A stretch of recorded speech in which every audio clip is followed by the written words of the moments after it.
Good morning everyone, and welcome to Garden to Kitchen. Today is Sunday morning and it's a beautiful sunny day. We're expecting about 5 days of sun and that's certainly welcome considering all the sun, or I should say all the rain we've had over the last couple months. So lots of sun. Today, of course, we're going to be looking at composting, and I call it Composting 101. And we're going to look at the finished compost that comes from the rolling barrel that you see to my left here. And we're also going to take a peek in this compost bin here and see how it's doing. And we're going to talk about composting in general and how to get started in composting. I just wanted to mention a few things about composting. First of all, before I show you the finished product that I recorded yesterday, we removed some of the compost from the rolling bin. But before that, I just wanted to mention that, of course, the city of Ottawa and wherever you live in Canada or the US or around the world, you probably have a recycling opportunity that's provided by the city or the township. And that is a compost bin. I have one, or it's in the garage. It's about 3 feet high, and I don't use it at all. I use it for other things, but I certainly don't use it for composting or delivering compost to the city and having them pick it up and take it to the dump site where they convert it to compost. I do it here in the backyard. So what do I compost? Well, I compost everything from the kitchen waste, and of course brown material, leaves, grass, hay, anything at all. And of course you can go online and you can find all the formulas for composting, what percentage of brown versus green should you have, and of course it gets kind of complicated. So I'm suggested you just get started like I did when I first built this barrel here. And when I first built this barrel, I just started adding things to it. And the rule of thumb is if it starts to smell a bit, add more brown. And of course, if it doesn't heat up and it doesn't compost too well, add more green. So it's that simple. And of course, everybody has lots of green material from your kitchen, whether it's leftover lettuce, leftover celery, onions, carrots, paper towels, all kinds of different things. I have some of them here, and well, first of all, let me show you my compost bin from the kitchen. It's a stainless steel compost bin, and I just keep the top on it, and it doesn't smell at all. And of course, I just add things to it as I'm working away. And as you can see here, I don't know, some paper. So I threw some paper in here. And of course, I dumped this morning in this bin, and it's starting to work. Some of the other things you can put in is eggshells, well, you can put eggshells, of course, and you can put coffee grinds and coffee filters. So there are lots of things you can put into the compost bin.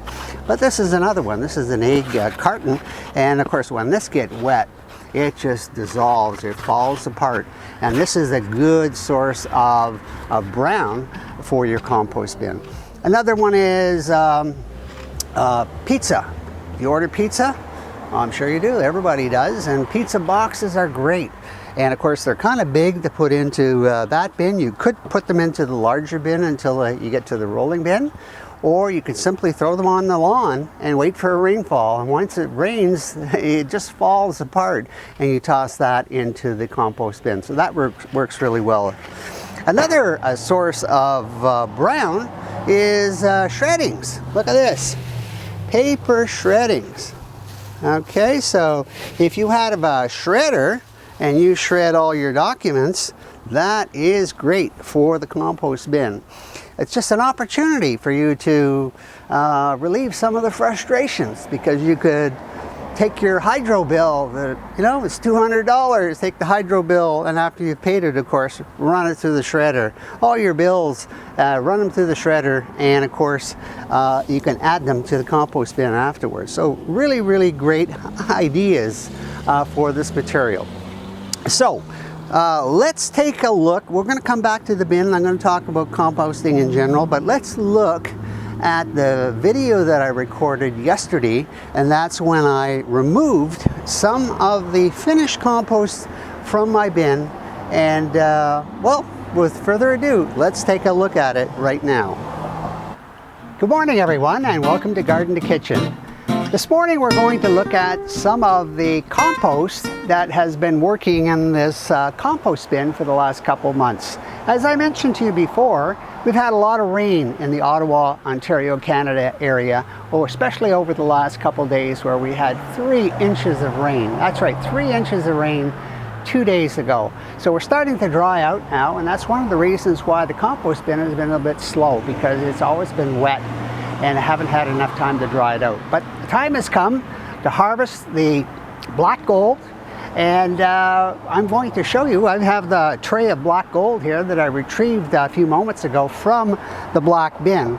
And of course, the black rolling bin simply opens like this, and of course the material is put in here, and of course we rotate it. I've retrieved all the black gold, and we're going to look at it this morning. So let's take a look at all that black gold.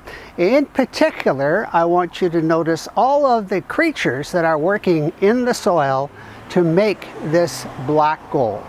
Okay, so here it is here. I've retrieved a bucket, and this is all composted material from the kitchen. Everything from broccoli to coffee filters to eggs and all sorts of different things like that. So, and of course now we have simply black gold. So I'm going to dump it in here, and we're going to take a look at what's inside.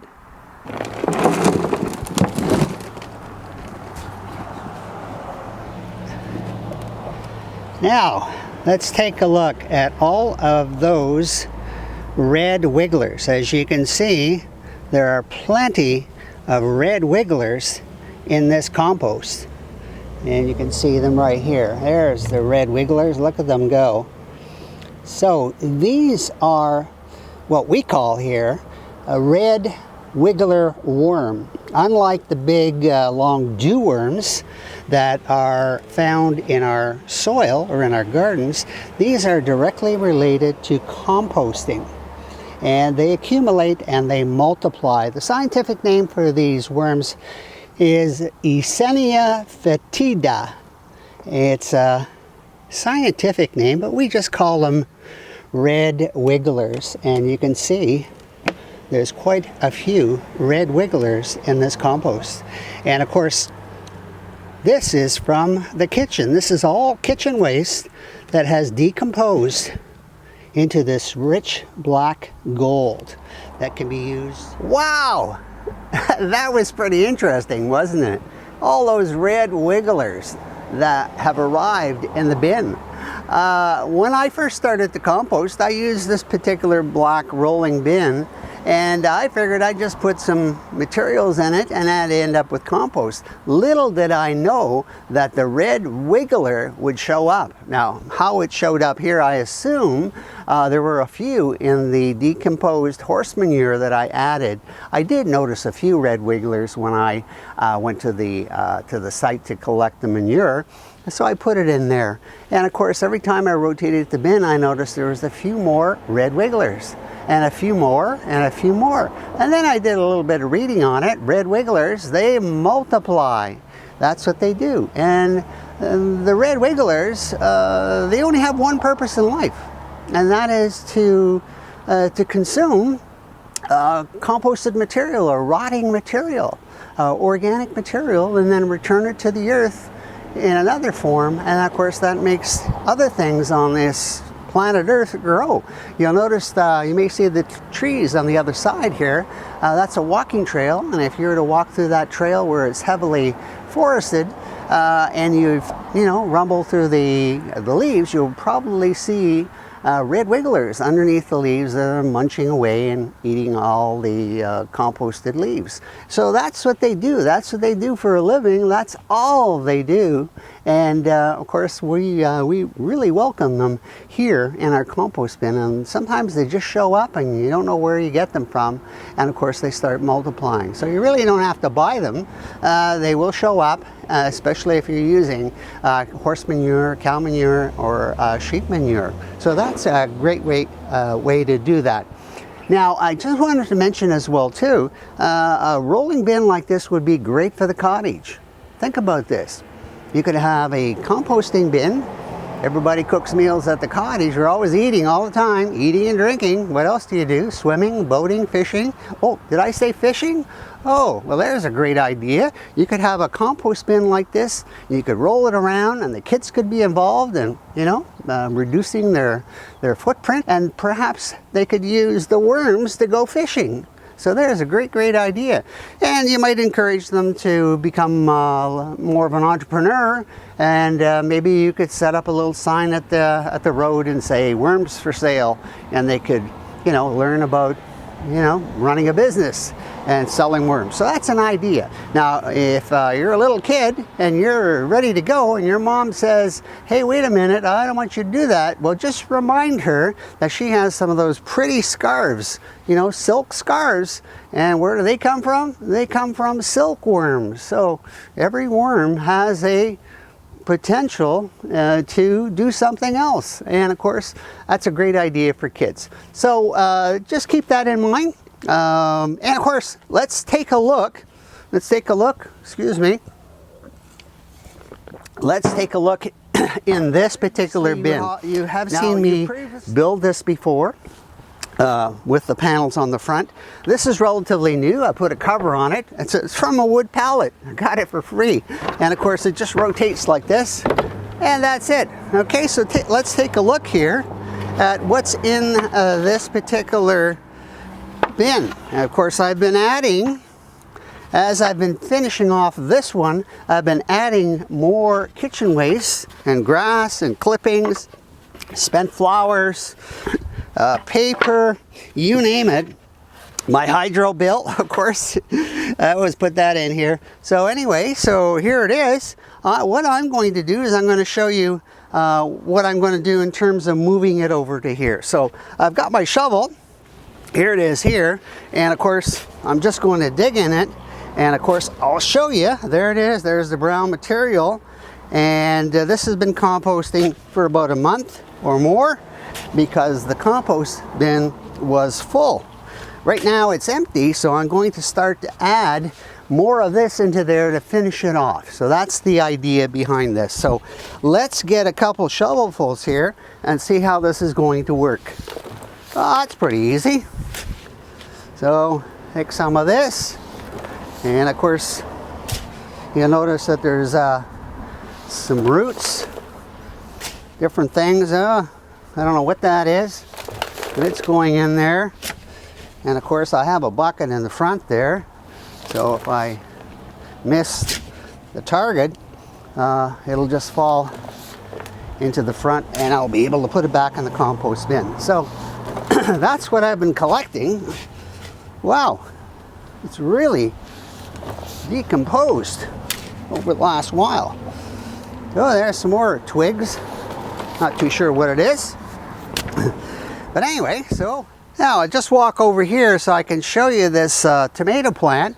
And of course this is the tomato plant behind me. It's a orange cherry tomato plant, and it's as you can see, it's about 7 feet tall, and it is loaded with cherry tomatoes. We've been harvesting cherry tomatoes from this tomato plant since July the 15th.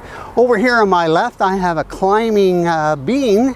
It's a yellow climbing bean, and it's gone up to the top and it's gone over the top. It's probably about 10 feet tall, and it's loaded with flowers, and it's starting to create those little beans that we're going to really enjoy in our dinner plate. Yeah, that's right, in our dinner plate. So anyway, I hope that gives you an idea for composting, so you can make plants this big and grow your own food. So composting 101. For you, your mom, your dad, the kids, the family, really enjoy it. So thanks for watching. Don't forget to subscribe. Don't forget to forward this to your friends so they can see this as well, so they can start composting as well. So thanks for watching, and we'll see you in the garden. Bye-bye.